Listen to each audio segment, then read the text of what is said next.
the new energy war. Forget oil, forget gas. The next global superpower will not control pipelines. It will control unlimited, clean electricity. The AI revolution is an energy black hole. Data centers consume power like small cities. Semiconductor factories, electric vehicle fleets, and smart manufacturing plants demand a massive, non-stop grid. Without infinite power, a country's technology sector simply cannot grow. This is exactly why Prime Minister Narendra Modi recently secured a massive breakthrough with a long-term uranium supply deal signed directly with Australia. This agreement unlocks access to the world's largest known uranium reserves. It is the ultimate fuel injection for an aggressive nuclear surge that India actually planned generations ago. Chapter 2: Bhabha's 70-year-old prophecy. This story did not begin in Australia. It began nearly 7 decades ago with one scientist who saw India's energy challenge before the world did. Dr. Homi Bhabha knew India had limited storage of natural uranium, but he also knew the country sits on nearly 25% of the world's known thorium reserves. To bypass the uranium shortage, he designed a 3-step plan to make India self-sufficient.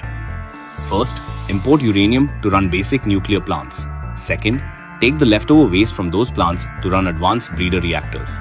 Third, use those advanced reactors to finally unlock and run entirely on infinite thorium power.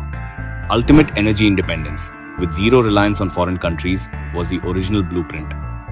However, having a brilliant map means nothing if the execution stalls. Chapter 3: The Congress Era: Execution Paralysis.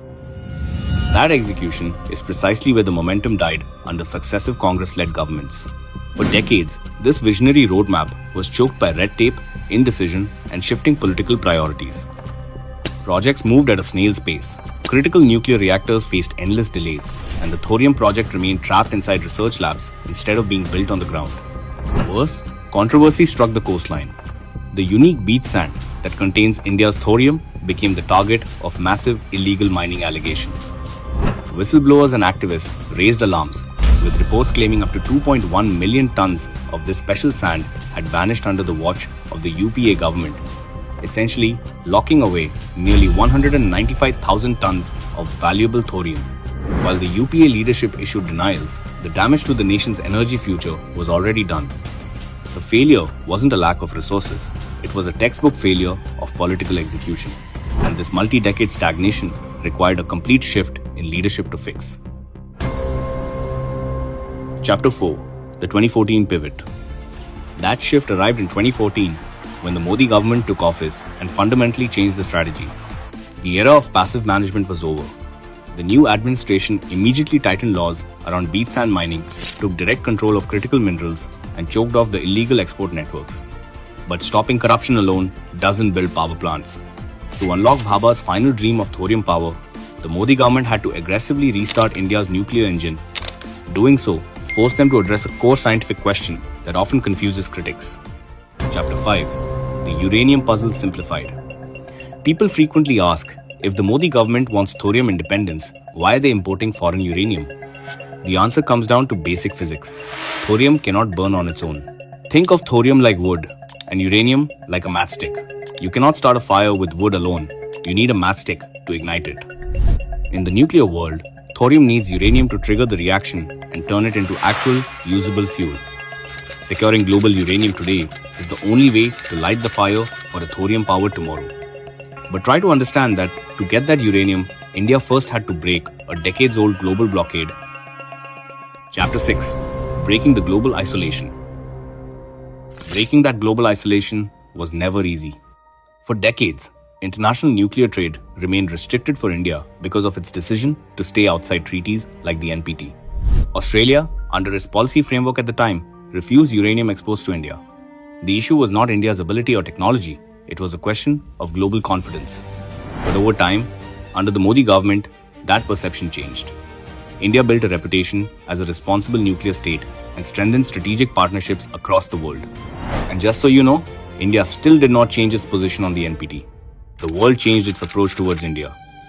Today, Australia has opened the path for uranium exports, Canada has signed long-term supply agreements, and Kazakhstan has emerged as one of India's biggest suppliers. The biggest shift was not just access to fuel, It was the trust India built to become a long-term partner in the global nuclear ecosystem. Chapter 7. Building the 100 gigawatt backbone. This newfound group supports India's biggest nuclear ambition yet, 100 gigawatts of nuclear capacity by 2047. To achieve this, India is moving towards large-scale domestic reactor manufacturing, including a fleet of 10 indigenous 700 megawatts nuclear reactors being built simultaneously, helping standardize designs, improve efficiency, and accelerate deployment. Alongside this, the prototype fast breeder reactor at Kalpakkam has reached a major milestone, bringing India closer to the next stage of Homi Bhabha's three-stage nuclear roadmap. India is also exploring technologies like small modular reactors and greater private participation to expand the sector. Because this is not just about electricity. It is about powering AI, data centers, semiconductor factories, defense infrastructure, and the next phase of India's economic growth. For decades, India had the scientists, the resources, and the blueprint. The challenge was turning that vision into scale. Today, global partners are not just supplying fuel, they are becoming part of India's larger energy story. Homi Bhabha's dream was never just about producing power. It was about ensuring India's growth would never be limited by energy security.